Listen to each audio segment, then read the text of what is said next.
Hello everyone, welcome back to our YouTube channel Vijitha's food court.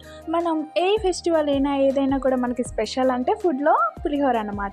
So నిమ్మకాయ పులిహోర చూసేద్దాం. So దానికోసం అని ఆయిల్ వేడయ్యాక అందులో పల్లీలు, శనగపప్పు, మినప్పప్పు, ఇంకా అలాగే ఎండుమిర్చి, పచ్చిమిర్చి కూడా అందులో వేసి చాలా ఫ్రై చేసుకోవాలండి.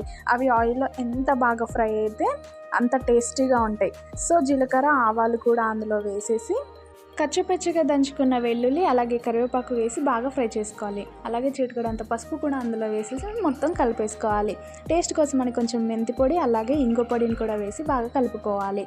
అలాగే నిమ్మకాయ రసాన్ని కూడా అందులో పిండేసి మొత్తం ఒకసారి కలిపేయాలండి. తర్వాత మన రుచికి సరిపడా ఉప్పును కూడా అందులో వేసేసి మొత్తం మిక్స్ అయ్యేలాగా కలిపేసుకోవాలి. స్టవ్ ఆఫ్ చేసేసి అది మొత్తం చల్లారాక రైస్లో వేసేసి మొత్తం నీట్గా కలిపేసుకుంటే అంతేనండి. సో దీనికి ఫస్ట్ మన రైస్ అనేది చాలా బాగా ఉడకాలి, మెత్తపడకుండా అట్లా ఉంటే చాలా టేస్టీగా ఉంటుంది.